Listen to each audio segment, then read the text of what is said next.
Hi, welcome to today's tutorial. So today we are going to be talking about using advanced pen tool or using pen tool techniques that will help you to navigate pen tool. So it's not nothing serious, not nothing that much when it concerns pen tool, but just trying to see how we can use the additional and the anchor additions and also subtractions, and trying to see how we can tweak those corners, maybe edit those them and make them edit most of them and make them very um very workable with. So here is just the content for today. We're going to be doing the advanced pen tool techniques. Then we're also seeing how we can touch on Pathfinder and Shape Builder tool. Then we are going to create a complex shape and illustration from scratch. We have nothing. I'm going to show you how to create a pattern, just like a wave pattern, something like that, like something like that. So then we will see how it just come about that one. So let's keep this by the side. We're going to be using the two artboards that I've already created here. So in case you are having issues and with your artboards, you can also edit your artboards. Just a bonus tip. I will show you how to do that at the end of this video. So let's work with our pen tool. So let's say we have a circle. A circle. The shortcut for a circle is L. That's an ellipse 2. When you click on the ellipse, you can place it anywhere. And when you hold on Alt and you click and drag Alt and Shift, it will scale it in proportion, also scale it from the middle point. Now, by default, this has 4 anchor points, and each of the anchor points is anchored at 90 degrees, or is curved at 90 degrees. So let's introduce the pen tool. When you double click, or if you right click, it gives you options under the pen tool. So something like that. When you right click, I said, it gives you more options, so you can choose the pen tool, and we are going to be working with the pen tool here now. So I say by default it has 4 points, 4 anchor points, 1 2 3, then 4. So 4 anchor points here, and we can tweak all those anchor points. Now, for you to be able to see those curves that are curved at 90 or positioned at 90, that gives you that perfect, or that circle. If you come to this anchor point and you click here, you could see it breaks because I clicked, and you can see this angle going straight here. So that gives you a clear illustration of how it can be. So if you want to see everything, or you want to just see it without doing what I did, you could come to the direct selection tool and you can click on any of them. So it gives you the ones that are connected to that particular anchor that you have selected. So if I click on this, it will give me this. So these are the 3 points that are selected that are connected to this particular point. So anytime you're working on points and you want to tweak maybe only just here, you have to tweak this and also this for you to get this. So what you can do to tweak those two individually, because if you try to tweak it here using the direct selection tool, it's going to affect also this guy here. So anything you're doing, so you see it's affecting it. But if you just want to tweak only this one, that's where you begin to use the anchor point tool. So the pen tool, as I said, you could subtract, you could add also. So it could do basically what is listed here. So you can add, and also you can delete more anchor points. So what you can do, let's discuss a little bit of the more advanced technique. But before we do that, as I was saying, let's touch a little bit on the anchor point. Now, for this anchor point, as I was saying initially, when you click on this part and it gives you, and you want to just edit this curve here without affecting this curve or the curve below it, you can just come here, and if you go on it, on the handle, you can adjust the handle individually to get the curve that you want. You can also introduce this guy, so it gives you that curve. So yeah, something like this, I think. Yep. yeah, so you can, so you get logic now. It's just the anchor point tool helps you to edit individual handles, so you can be able to have very unique custom patterns or custom shapes if you want. So let's talk about a little bit. Let's talk a little bit about the pen tool. You add a point here. If you are adding a point here and you want it to be a curve, you click and you drag. You can hold on the shift key to make it go straight. So it's either 45 degrees or it's 90 degrees or it's just normal brand 180 or the normal 0 degrees. Yeah. You could also do same thing here. You could click and you could drag, and you can also have that one. So you have a curve by just clicking and dragging. Now for the curvature tool, what's the major difference between the curvature tool and the pen tool is that you can just click and continue clicking, and it automatically connects it by giving you a curve there. While for the pen tool, you have to click. If you want a curve, you drag. If you just want a straight line, you just click and you continue clicking. So for the curvature tool, if you want a straight line, you double click. So I think that's majorly things you need to know. So when you are doing illustrations and you want to trace illustrations, that's where you begin to introduce other techniques like like adding and subtracting. Also, those ones are also involved. That's where you have to probably know how to trace and the following, just like you understand, following those lines to get the details. So those ones also do apply. Now let's come down to the Pathfinder and the Shape Builder tool. Now the Pathfinder is more, it has similarities with the Shape Builder tool. Let me show you how. Now for the Pathfinder tool, in case you want to introduce Pathfinder tool, you can come to Windows, you could go down to Pathfinder here and click on it, and it gives you these options here. So now the Pathfinder, let me keep this here. If you want to rearrange it, you could click it here, so it just keeps it there, snaps there. So let's say we have an ellipse here, one ellipse placed there, another ellipse placed there. You could decide that we just want this part to be subtracted, or this part, only this part to remain. What you need to do, you can hover around it and see which one works. So here it's the unite. So when you click on two objects, they become one. So in this case now, they are now combined and are one object. There is no intersection between them. So let me change one of the colors to something like this, and you to something like this. So we have these two colors. Reduce the opacity to about this, so you can be able to see the intersection between them. So we have this, right? If I unite them, they become one. So you see they even pick, it had to pick the color of the one on top. If you check on your layer panel here, you could see which one is on top. So this guy is on top, while this one, so it picks the color of the property. That's the color property of the one that is on top, the layer that is on top. So let's try and put this one on top in this case. Select the two of them and unite them. You see it picks the color of the one there. So if we want to minus front, so we want to minus the one that is on top, so we select the two of them and we click on minus. So it picks the one on top and minuses the one under. So you have your shape there. So we have like something like a moon in this case. You also try that for the intersect. So this intersection will be the only one remaining when you make that selection. So intersect to have something like a leaf, in the shape of a leaf. Then we have the last one, which we exclude. So where the intersection happens, that's where we subtracted, while the rest will remain in this case. So that's how it will look like. So giving you an eye kind of. Then now we also have the divide. Now the divide it doesn't basically cut out the part.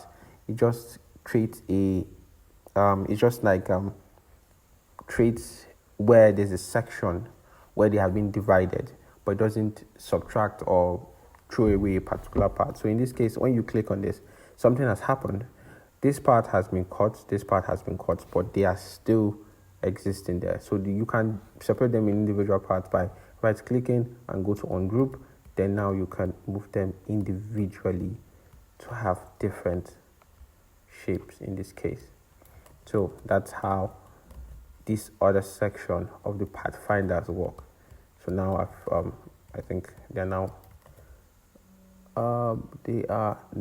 sorry, go back. Yes, okay, now they are better now. So let's try it for the next one. So the next one is called trim. When you click on it and you ungroup it, you can see that the same thing is happening. I think, yes, the same thing is happening there. Let's check the next one. The next one, when you select the two of them and you have merge, it will merge the two colors. It will merge the two shapes, but we'll try as much as possible. It's still the same subtracting, it's just merging them, but merging them with sections, with different sections that are still together. So that's how the technique works. While for the shape mode is that it either subtracts a particular part to create a shape. While for this, it still keeps that part that's been subtracted from and keeps the one that is the subtractee, if that's the word, then puts the subtractor and the subtractee together and still ensure that the shape still remains while performing the pathfinder tool or the pathfinder function. So in this case, we have for merge, we also have for crop. So it crops it. There are some cases when we begin to explore other type of techniques and we want to use the pathfinder tool. You see where you have to apply the merge and you have to merge two shapes, but you still need that shape there. So you could just duplicate it and keep it by the side while you merge the rest of the shapes. So it works in that way. Then I think we have outlines and we also have minus back. So in this case, we have the two of them. So I've showed you how you could explore the Pathfinder tool from the shape modes to the Pathfinders themselves. Now, let's talk about Shape Builder tool. Now, the Shape Builder tool, what the Shape Builder tool is very similar to the Pathfinder tool is that you can work in real time or in real life on how you want to merge or to subtract those shapes. So it's like the shape mode, you can either subtract it or you can merge it to become one. So let me give you a quick example. Let me draw more ellipse, or I introduce those ellipses back. Let me say I have one of these ellipses like this, and I scale it down like so.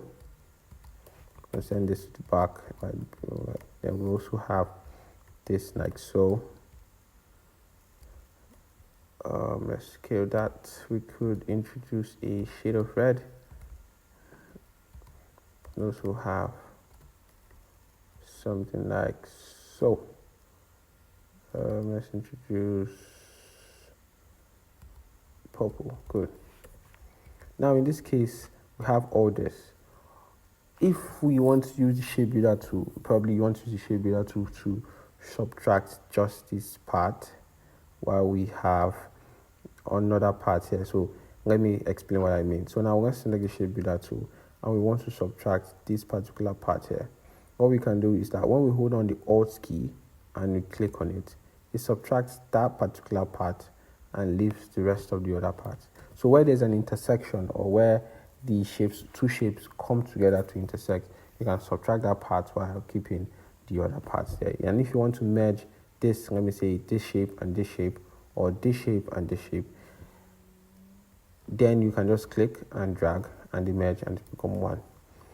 The only thing, if you are trying to merge something and probably there's a shape in between that shape and the other shape, maybe you want to merge this and this, it might not work. It won't work because there is a shape that is acting that's in between those two shapes. So they have to be side by side, or they have to be on top of each other and side by side, like on top of each other and also side by side. So when you're merging like this and this, yeah, because they are side by side, or this and this, or you can merge this and this. So it just works that way. So that's one thing about the shape builder. So there are a lot of things we are going to do in classes to come, or in future classes to come, and I'm just showing you how you can use the technique. And probably if you are creating shapes, shapes like moon or the leaves or the sun, or you have other things. I said the sun, the shapes of moves, of leaves, or moons, and other things like that. Then you can also apply the shapes, apply the technique of shape using shape builder too. It works very well with the golden ratio, because the golden ratio where it has like a circle going around like so goes around like that. So you could have shapes that intersect and obey that rule. So they follow a pattern and they go around. So that's also one way you can also apply it with the shape builder tool. Now creating a complex shape. Now I will be creating a complex shape. I'll be making use of the curvature tool here. Yes, the curvature tool, that's what I'm going to be using in this case. So I'm just going to be creating a pattern, probably a background pattern for it. Then we'll see how we can get into it. So what I'll be doing is I'll be just clicking and clicking, not double clicking. That's so clicking. When you click, it's just to create something very smooth, nothing else. Okay, let's have that as our first shape. As I said, it's going to be somewhat of a river, like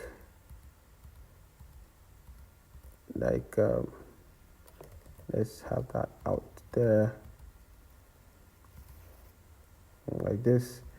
Then we also do more. Let's have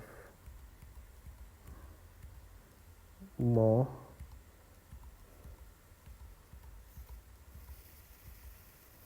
I'm not actually doing it to be perfect. I'm just doing it to show you that you could have flow. Just allow it move.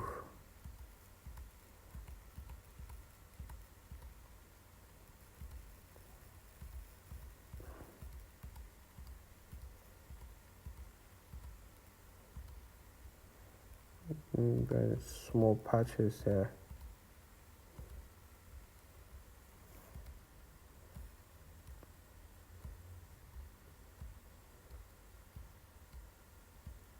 So we have this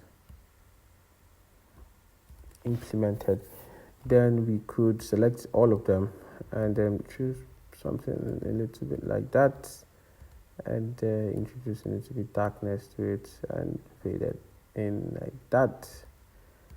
And in case it's not giving you what you want, you could probably add small portions of those guys there.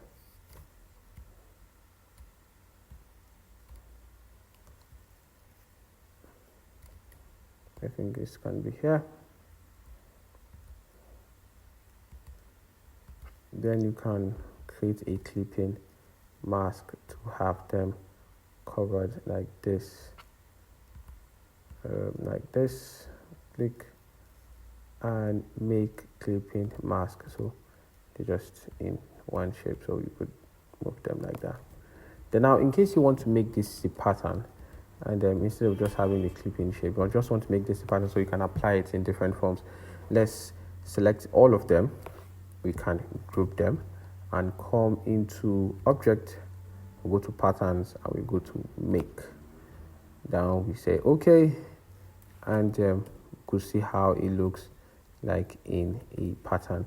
In case it's not too visible for you, you can select everything and move it so you see how they connect with each other right over here. So you see there's a lot of space here, so I can click and drag somebody there, but I try as much as possible so it doesn't overlap each other, because I want space. So this guy is small, could introduce it there. You are also small, could introduce you here. So you see there's also a little bit of space here, and I think we can bring you here. Yep, then drop it small. Now what you need to ensure is just that anything you're drawing should fall within this blue line.